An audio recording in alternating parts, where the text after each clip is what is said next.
শিক্ষা সবথেকে সহজে মানুষকে অনেক বড় করে তোলে।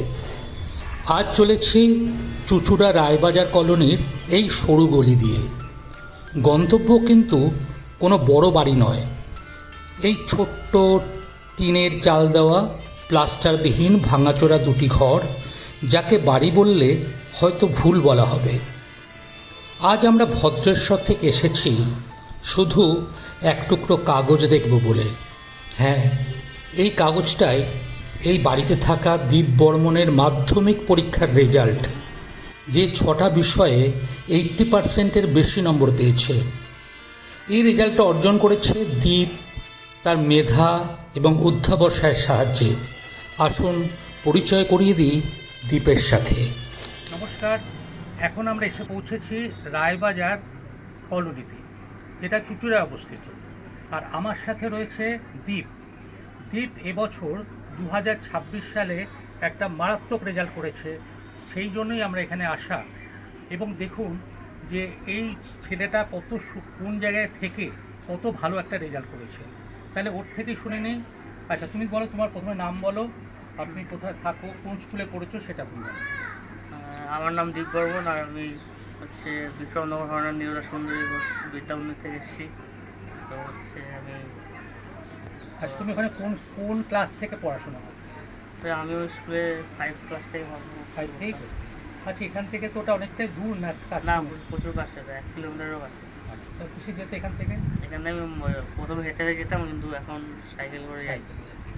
মানে ওই সরকার থেকে যে সাইকেল দিয়েছে সেই সাইকেলে? ঠিক আছে।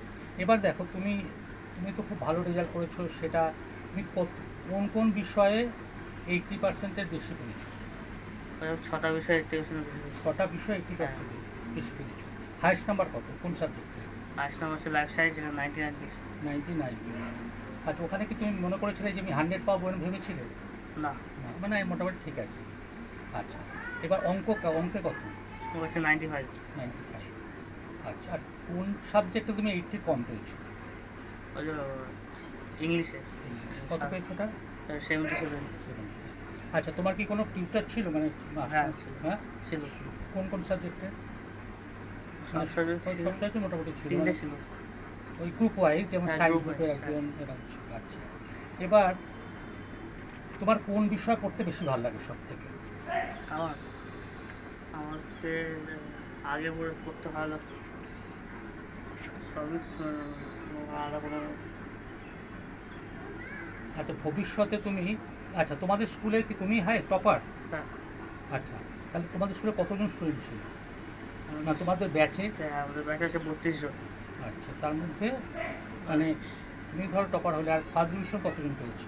ফার্স্ট ডিভিশন পেয়েছে হয়তো 7 জন।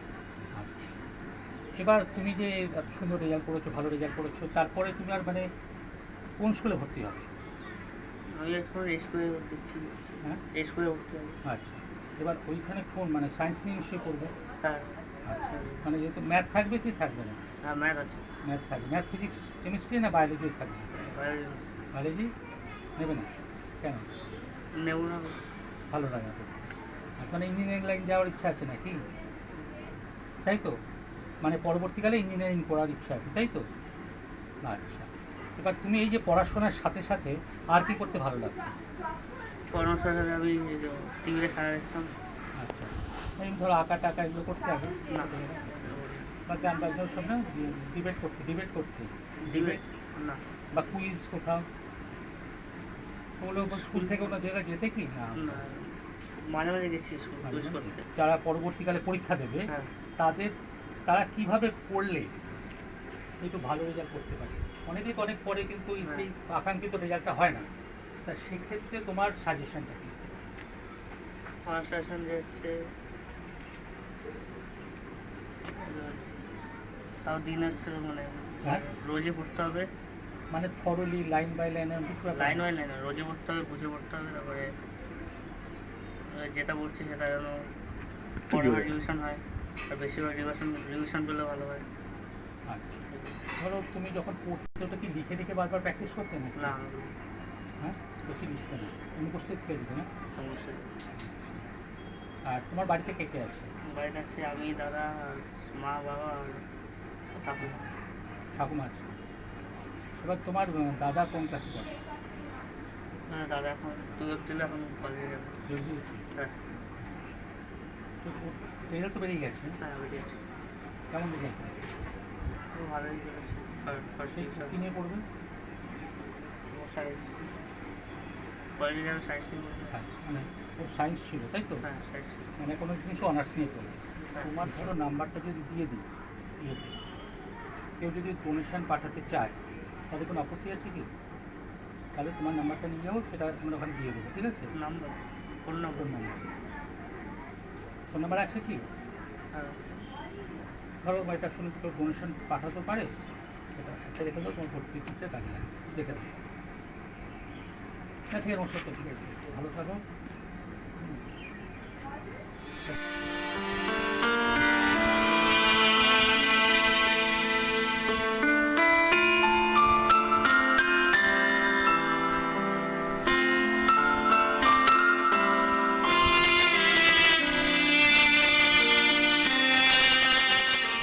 বাবা মা এখানে আছেন, এখন তো নিশ্চয়ই বাইরে বেরিয়েছে, তারা কি হ্যাঁ। করেন ওরা?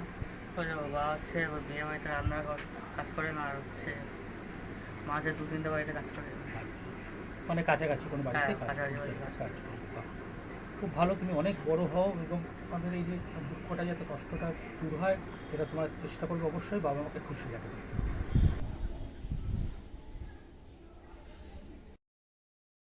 নমস্কার, আমি সদানন্দ রায়, বিক্রমনগর হরনাথ নীরদা সুন্দরী বিদ্যা মন্দিরের এডুকেশনের শিক্ষক। 2002 সাল থেকে এখানে আমি শিক্ষকতা করছি। মূলত আমাদের বিদ্যালয়ে গরিব খেটে খাওয়া নিম্নবিত্ত ঘরের ছেলেমেয়েরা আছে। আমরা মাস্টারমশাইরা যৌথভাবে আপ্রাণ চেষ্টা চালিয়ে সেই সমস্ত ছেলেমেয়েগুলোকে যাতে উচ্চশিক্ষায় পৌঁছাতে পারে তার একটা আমরা নিরলস প্রচেষ্টা চালিয়ে যাচ্ছি। দ্বীপ তারই আমাদের মাস্টারমশাইদের যৌথ প্রচেষ্টার একটা ফল। তার আগেও এখান থেকে রতনও ভালো নম্বর পেয়েছে, গোপাল বলে একটি ছেলে, সেও সব ভালো নম্বর পেয়েছে। ফলে আমরা মাস্টারমশাইরা যৌথভাবে বিদ্যালয়ের উন্নতিকল্পে ছাত্রছাত্রীদের স্বার্থে সুন্দরভাবে পড়ার পরিবেশ পায়, তার একটা সুন্দর পরিকাঠামো আমাদের বিদ্যালয়ে তোলার চেষ্টা করছি। এইটুকু, ধন্যবাদ।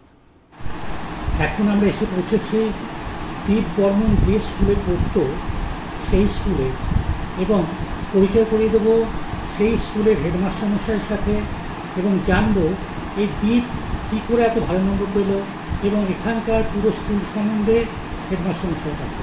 নমস্কার। আমাদের বিদ্যালয় 1964 খ্রিস্টাব্দে স্থাপিত।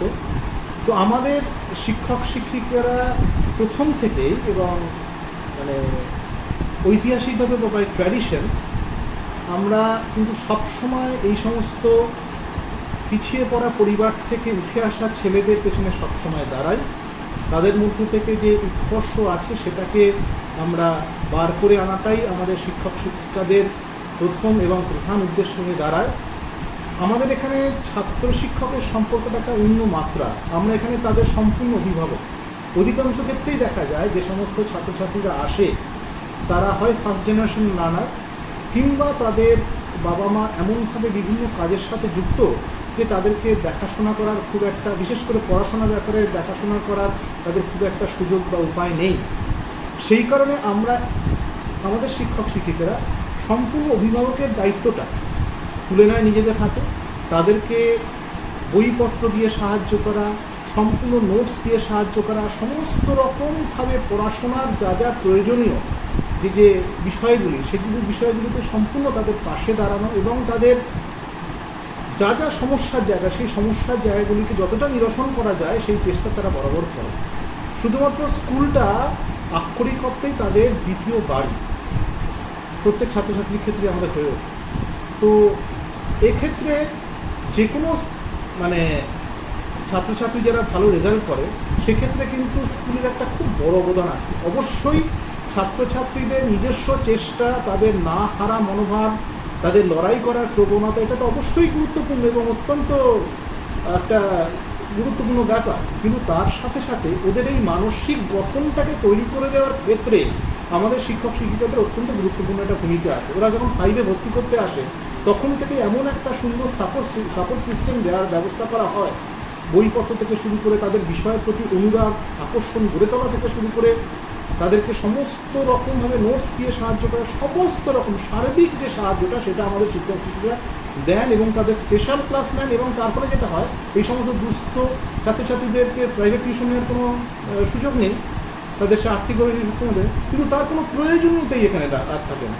শিক্ষক শিক্ষিকারা আমাদের এখানে ছাত্রছাত্রীর সংখ্যা অত্যন্ত কম, সেই কারণে আমাদের পক্ষে শিক্ষক শিক্ষিকাদের প্রত্যেকটা ভালো ছাত্রছাত্রীদেরকে বিশেষভাবে যত্ন নেওয়ার একটা সুযোগ আছে এবং সেটা আমাদের শিক্ষক শিক্ষিকারা নেন এবং ওদেরকে পরীক্ষার আগে সম্পূর্ণ নোটস থেকে শুরু করে সমস্ত কিছু যেমন তৈরি করে দেওয়ার ব্যাপারটা, হ্যাঁ, সেটা ওনারা করেন। এবং তার ফলে যেটা হয়, বেশ কিছু ছাত্রছাত্রী অত্যন্ত দুস্থ অবস্থা থেকে এসেও তাদের মেধাটা বিকাশের সুযোগ একটা তৈরি হয় এবং তারা যথেষ্ট ভালো ফলাফল করে। দ্বীপ শুধু একটি বিচ্ছিন্ন ঘটনা নয়, প্রত্যেক বছরই আমাদের স্কুল থেকে বেশ কিছু ভালো ছাত্রছাত্রী বেরোয়। এবং এমন আমাদের একটা সময় ছিল যখন আমাদের স্কুল থেকে উচ্চ মাধ্যমিকে র্যাঙ্ক এরকম করেছে, হ্যাঁ, তো মাধ্যমিকে তো বরাবর আমাদের একটা ভালো জায়গা থাকেও, উচ্চ মাধ্যমিকে আমাদের রেজাল্ট যথেষ্টই ভালো উত্তীর্ণ হয়েছে। আচ্ছা, এবার ধরুন যারা যেখানে ভর্তি হবে তাদের ক্রাইটেরিয়া আছে? কাউন্সিলের একটা নির্দিষ্ট মানে একটা ক্রাইটেরিয়া আছে, সেইটা ফুলফিল করলে আমরা ডাইরেক্ট অ্যাডমিশন নিই, সে সায়েন্স হোক বা আর্টস হোক।